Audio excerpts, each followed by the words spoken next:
നമ്മളിപ്പം എത്തിയിട്ടുള്ളത് നമ്മുടെ സ്വന്തം UAE അജ്മാനിലെ ജർഫിലാണ്.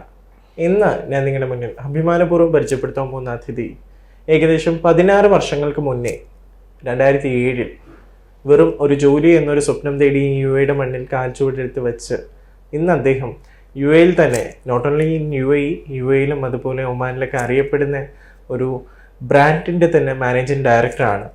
Neo detergent industry and manufacturing എന്ന സ്ഥാപനത്തിൻ്റെ മാനേജിംഗ് ഡയറക്ടറും കൂടിയാണ്. അദ്ദേഹത്തിൻ്റെ ഇത്രയും വർഷത്തെ ജീവിത അനുഭവങ്ങളും വിശേഷങ്ങളും എല്ലാം അദ്ദേഹത്തോട് തന്നെ ചോദിച്ചറിയാം. ഷമീം അഹമ്മദ് സാറിനെ ഈ ഒരു പ്രോഗ്രാമിലേക്ക് നമുക്ക് ഹാർദവമായ സ്വാഗതം ചെയ്യാം. അസ്സലാമു അലൈക്കും.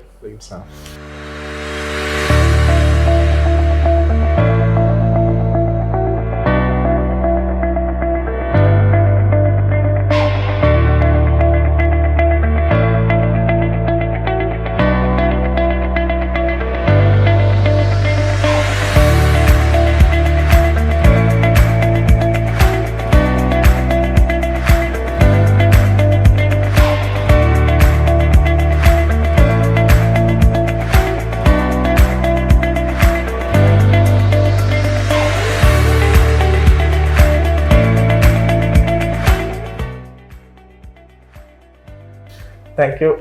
അറിയാം ഊട്ടമാണ്, അതിൻ്റെ ഇടയിൽ നമുക്ക് വേണ്ടിയിട്ടൊരു ടൈമിംഗ് തന്നതിന് ഒരുപാട് നന്ദിയുണ്ട്. സാർ കുട്ടിക്കാലത്ത് പഠിച്ചൊക്കെ എവിടെയായിരുന്നു? കായംകുളത്തായിരുന്നു. ആദ്യം സ്റ്റാർട്ടിങ്ങില് പഠിപ്പിച്ചിരുന്ന ഒരു വിദ്യാലയത്തിൽ തന്നെ ആയിരുന്നു തുടക്കം. സോ ഫാദർ ഒരു ടീച്ചറായിരുന്നു? അധ്യാപകനായിരുന്നു. ഓക്കെ. പിന്നെ അത് കഴിഞ്ഞിട്ട് പിന്നെ ഉമ്മയുടെ അനിയത്തിയുടെ വീട്ടിൽ തൊടിയൂർ എന്ന് പറഞ്ഞ സ്ഥലത്ത് അവിടെ നിന്നായിരുന്നു പഠിച്ചിരുന്നത്. ഓക്കെ. അതിനുശേഷമാണ് ഇങ്ങോട്ട് വരുന്നത്, UAE-ലോട്ട് എത്തുന്നത്. സ്കൂളിംഗ് കഴിഞ്ഞിട്ട് നമ്മൾ നേരെ UAE-ലോട്ട് വരാം. ഓക്കെ. അതെന്തായിരുന്നു? പ്ലസ് ടു കഴിഞ്ഞു, ഓട്ടോമൊബൈൽ എഞ്ചിനീയറിംഗ് കഴിഞ്ഞു. പിന്നെ ഒരു CA എന്ന് പറഞ്ഞിട്ട് കമ്പ്യൂട്ടർ കോഴ്സ് ചെയ്തു. അതിനുശേഷം UAE വന്നു. കാലിഫോർണിയയിലായിരുന്നു വർക്ക് ചെയ്തിരുന്നത്. പക്ഷെ എന്നാലും നമ്മൾ UAE ചൂസ് ചെയ്യാനുണ്ടായിരുന്ന റീസൺ അതോ ആരെങ്കിലും നമ്മൾ ഇങ്ങനെയൊക്കെ? എൻ്റെ ഒരു ബ്രദർ ഉണ്ടായിരുന്നു, കസിൻ ബ്രദർ ഉണ്ടായിരുന്നു. ആളായിട്ടാണ് കാലിഫോർണിയയിലേക്ക് നമ്മൾ വന്നിറങ്ങുന്നത്. അപ്പൊ ഫസ്റ്റത്തെ ലൈഫിൽ നമ്മൾ പ്രവാസ ലോകത്ത് ആദ്യത്തെ ഒരു ജോലി എന്നുള്ളത് എങ്ങനെ ഉണ്ടായിരുന്നു? കാലിഫോർണിയ ജീവിതം നാട്ടിൽ നിന്ന് വ്യത്യസ്തമായിട്ടുള്ളൊരു ലോകത്തിലേക്ക് വന്നിറങ്ങി. ഇവിടെ വന്നപ്പോൾ ഒരുപാട് സ്ട്രഗിൾസ് ഒക്കെ ഉണ്ടായിരുന്നോ സ്റ്റാർട്ടിങ്ങിൽ? ഈ ഭാഷകളിലേക്ക് ഭാഷകൾ അത്യാവശ്യം പ്രശ്നമായിരുന്നു. കാലിഫോർണിയയിൽ എത്ര വർഷം ഉണ്ടായിരുന്നു? കാലിഫോർണിയയിൽ 7 വർഷം ഉണ്ടായിരുന്നു. അവിടെ നമുക്ക് പല സംഭവങ്ങളിലും ഹെൽപ്പ് ചെയ്യുന്ന ഒരുപാട് ആൾക്കാരൊക്കെ ഉണ്ടല്ലേ? എല്ലാം പുറത്തുള്ള ആൾക്കാരായിരുന്നു. ആദ്യം ഉണ്ടായിരുന്ന ഒരു സെനഗലുകാരനായിരുന്നു സൂപ്പർവൈസർ. പിന്നെ അതിനുശേഷം ആള് മാറി. പിന്നീട് ഒരു വർഷത്തിനകം ഓക്കെ ആയി. 6 മാസം തൊട്ട് 1 വർഷം വരെ എടുക്കാന്. അതുവരെ നമുക്ക് തിരിച്ച് നാട്ടിലോട്ട് പോയാൽ മതി, ഇവിടെ നിൽക്കണ്ട. പല രീതിക്കുള്ള നാട്ടിൽ നിന്നുള്ള ആൾക്കാര് നമ്മൾ അടിച്ചു പൊളിച്ച് നടക്കുന്ന ഒരു സമയമാണ്. ഒരു 18-19 വയസ്സെന്നുള്ള ടൈമിലാണ് വരുന്നത്. കാരണം നാട്ടിൽ അത്യാവശ്യം അടിച്ചു പൊളിച്ച് നടക്കുന്ന ടൈമാണ്. ആ ടൈമിൽ കയറി വന്നപ്പോൾ ആൾക്കാർ തന്നെ പറയുന്നുണ്ട് നിങ്ങൾ നിൽക്കത്തില്ല. ആകെയുള്ള ഒരു പ്രചോദനം അത് മാത്രമായിരുന്നു, അതിന് ഓപ്പോസിറ്റ് ചെയ്യുക എന്നുള്ള. തീർച്ചയായിട്ടും നമ്മൾ ആ ഒരു ഏജിൽ എന്ന് പറയുമ്പോൾ തീർച്ചയായിട്ടും എല്ലാവർക്കും ഉള്ള ഒരു ഗട്സ് എന്ന് പറയുമ്പോഴത്തേക്ക് ഒരാൾ പറഞ്ഞാൽ അതിന്റെ ഓപ്പോസിറ്റ് ചെയ്യുക എന്നുള്ളത് മാത്രമേ ചിന്തിച്ചത്. അതിനുശേഷം ആദ്യത്തെ വെക്കേഷൻ തന്നെ പോയത് 3 വർഷത്തിന് ശേഷമാണ്. 3 വർഷം ആദ്യത്തെ ഒരു വരവ്. അന്നത്തെ കാലത്ത് വിസയും 3 വർഷം.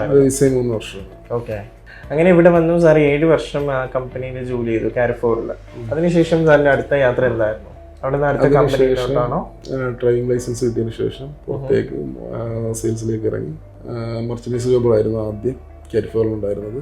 അവിടെ നിന്ന് വൻ സെയിൽസിലേക്ക് ഇറങ്ങി. വൻ സെയിൽസ് ചെയ്തു. പിന്നെ ഇടയ്ക്കൊരു സ്ട്രഗിൾ വന്നപ്പോൾ വീണ്ടും ഡ്രൈവറായി. സ്ട്രഗിൾ ആയിരുന്നു. സ്വന്തമായിട്ട് വേറൊരു പരിപാടി ചെയ്യാൻ നോക്കിയിരുന്നു. അതിനകത്തൊരു ചെറിയ വീഴ്ച പറ്റി. റാസ്ലോഹിങ്ങായിരുന്നു. അവിടെ നിന്നൊരു വീഴ്ച പറ്റി. അതിനുശേഷമാണ് ഡ്രൈവറായിട്ട് ജോലി ചെയ്തത് ഒരു പെർഫ്യൂം കമ്പനിയിലെ. ഒരു 3 വർഷത്തോളം അവിടെ വർക്ക് ചെയ്തു. അതിനുശേഷമാണ് ഈ ഫീൽഡിലേക്ക് വരുന്നത്. ഒരു കുറച്ച് തകർന്ന അവസ്ഥയിലായിരുന്നു. അതൊന്ന് അത്യാവശ്യം നല്ല രീതിയിലായി ആ കമ്പനി. അവസാനം നമുക്ക് അവിടെ തെളിയിക്കാൻ പറ്റി. അവിടെ ഞാൻ മാത്രമല്ല, എൻ്റെ അവിടെ വർക്ക് ചെയ്ത 4-5 വേറെ സെയിൽസ്മാരുണ്ട്. അവരെല്ലാം ഒന്നിച്ച് നിന്നുകൊണ്ട് ആ കമ്പനി വലുതായി. അതിനുശേഷം അവിടുന്ന് ഇറങ്ങേണ്ടതായിട്ട് ഒരു അവസ്ഥ വന്നപ്പോൾ പിന്നീട് ഈ ഫീൽഡിലേക്ക് ഇല്ലെന്ന് തന്നെ വിചാരിച്ചിരുന്ന ഒരു സമയമായിരുന്നു. പിന്നീടായിരുന്നു സൗദിയിൽ നിന്ന് ഫ്രണ്ട്സ് വരുന്നുണ്ടായിരുന്നു. അങ്ങനെ അവർ വന്നു. അവരുമായിട്ട് അവർ വന്നപ്പോൾ ഞാൻ ജോലിയില്ലാതെ നിൽക്കുകയാണ്. അന്നേരം അവരുമായിട്ട് ഷെയർ ചെയ്തപ്പോഴാണ് ഇങ്ങനെ ഒരു ആശയം മുന്നോട്ട് വെച്ചത്. അപ്പൊ നമുക്ക് നിലവിലെന്ന് പറയുമ്പോൾ നമുക്ക് നിയോ എന്ന് പറയുന്ന ബ്രാൻഡാണ്, അത് കൂടാനായിട്ട് നമുക്ക് യൂണീക്ക് എന്ന് പറയുന്ന നമ്മുടെ ബ്രാൻഡ് ഉണ്ട്. അപ്പൊ ഇതിന്റെയൊക്കെ എന്തൊക്കെ ടൈപ്പ് ഓഫ് പ്രോഡക്ട്സ് മീൻസ് എത്ര പ്രോഡക്ട്സ് ആണ് നമുക്കുള്ളത് നിലവിൽ? ഒരു ബ്രാൻഡിലും ഓരോ ബ്രാൻഡ് നെയിമിലും 23 ഐറ്റം വരെ. 23 ഐറ്റംസ്. രണ്ട് ബ്രാൻഡ് നെയിമിലും നമ്മൾ മീൻസ് സെയിം ഐറ്റം ഡിഫറെന്റ് ക്വാണ്ടിറ്റിയിലാണ്. മാനുഫാക്ചറിങ് എന്ന് പറയുമ്പോൾ തന്നെ നമുക്ക് പല സ്ഥലങ്ങളിലും ഓരോ പോസിറ്റീവ് ഉണ്ടാവും, ഒരു നെഗറ്റീവ് ഉണ്ടാവും. പല രീതിക്ക് നമുക്ക് നല്ല വശവും ഒരു കസ്റ്റമർ ചിന്തിക്കും, അതേപോലെ ചീത്തയായിട്ടുള്ള വശങ്ങളും ചിന്തിക്കും. പക്ഷെ ഇവിടെ സംബന്ധിച്ച് നോക്കുമ്പോൾ നമ്മുടെ ഈ ഒരു means UAE safety and rules and regulations വെച്ച് നോക്കുമ്പോഴത്തേക്കും നമ്മളിവിടെ എല്ലാം പെർഫെക്റ്റ് ആണ് മേക്കിങ്ങിന് കാര്യങ്ങളും. അതുപോലെ തന്നെ ഇവിടുത്തെ ബലതയുടെ കാര്യങ്ങളാണെങ്കിലും എല്ലാം ചെക്കപ്പ് കാര്യങ്ങളെല്ലാം കണ്ടിന്യൂസ്ലി നടക്കാറുണ്ടാവും. എല്ലാ കാര്യങ്ങളും ചെയ്യാറുണ്ട്. മുനിസിപ്പാലിറ്റി ചെക്കിങ്ങും അതുപോലെ ഇൻഡസ്ട്രി ഫീൽഡിൽ നിന്നുള്ള ചെക്കിങ്ങുകൾ, പിന്നെ ഏകദേശം എല്ലാ സാധനങ്ങളും നമ്മുടെ ലാബ് ടെസ്റ്റിംഗ് റിപ്പോർട്ടും കയ്യിൽ വെച്ചിട്ട്, അതുപോലെ ദുബൈ മുനിസിപ്പാലിറ്റിയുടെ മുംതാജ് സർട്ടിഫിക്കറ്റ് ഏകദേശം കസ്റ്റമറുകളെല്ലാം ചോദിക്കുന്നുണ്ട്. അവർക്ക് നമ്മൾ വാട്സപ്പ് ചെയ്ത് കൊടുക്കുകയും എല്ലാം പ്രിന്റ് ചെയ്ത് വാട്സപ്പ് ചെയ്ത് കൊടുക്കാറുണ്ട്. നമ്മൾ പ്രത്യേകിച്ച് ഒരു ബിസിനസ്സുകാരൻ്റെ ലൈഫ് എന്ന് പറയുമ്പോൾ അവരുടെ മറ്റൊരു സപ്പോർട്ട്, അവരുടെ മെയിൻ വിജയം എന്ന് പറയുമ്പോൾ തന്നെ അവരുടെ ജീവിത പങ്കാളിയുടെ ഒരു സപ്പോർട്ടാണ്.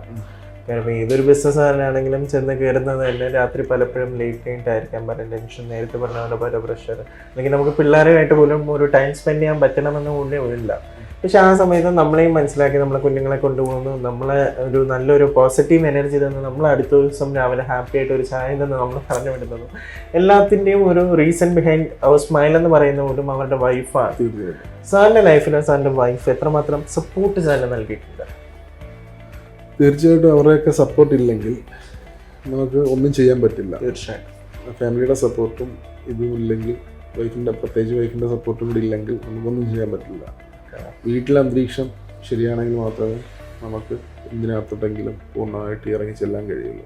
നമുക്ക് വീട്ടിൽ നിന്ന് സമാധാനം കിട്ടണം, ഫസ്റ്റ് കിട്ടിയാലേ എന്തിലും നമുക്ക് ചെയ്യാൻ പറ്റില്ല. അത് വേണ്ടോളം എനിക്കുണ്ട്. വൈഫിൻ്റെ പേര്? നിഷ. നാട്ടില് ആലപ്പുഴ തന്നെ ചാരിമൂടെന്ന് പറയും. ഓക്കെ. ഇപ്പൊ ഇവിടെ തന്നെ ഉണ്ട്? ഇപ്പൊ ഇവിടെ ഉണ്ടായിരുന്നു, ഇപ്പൊ നാട്ടിലാണ്. ഓക്കെ. മക്കൾ എത്ര പേരാ? 2 പേര്. എന്ത് ചെയ്യുന്നു? അവരുടെ പേരുകള്? ഒരാളുടെ പേര് നൂറ, ഒരാളുടെ പേര് ഐഷ. അവർ രണ്ടുപേരും എന്ത് ചെയ്യാം? 2 പേരും പഠിച്ചിട്ടിരിക്കുക, ചെറിയ ക്ലാസ്സുകളാണ്. ഇത്രയും ടൈം ഇത്രയും കാര്യങ്ങൾ നമ്മളായിട്ട് ഷെയർ ചെയ്യുന്നതിന് ഒരുപാട് നന്ദിയുണ്ട്. പിന്നെ അതുപോലെ തന്നെ ഈ ഒരു ഷോർട്ട് ടൈമിൽ ക്ലിക്ക് ആയിട്ടുള്ള ഈ ഒരു നിയോ എന്ന് പറഞ്ഞ ബ്രാൻഡ് ആണെങ്കിലും യുണീക്ക് എന്ന് പറഞ്ഞ ബ്രാൻഡ് ആണെങ്കിലും all over the world wide അത്യാവശ്യം മീൻസ് വിത്തിൻ ഷോർട്ട് ടൈം തന്നെ അത് നല്ല രീതിയിൽ അറിയപ്പെടട്ടെ എന്ന് ഞാനും പഠിച്ച തമ്പുരാനോട് വേണ്ടിയാണ്. ഇത്രയും ടൈം നമുക്ക് വേണ്ടിയിട്ട് സ്പെൻഡ് ചെയ്തിട്ടുണ്ട്. 1000 നന്ദിയുണ്ട്. അസ്സലാമു അലൈക്കും.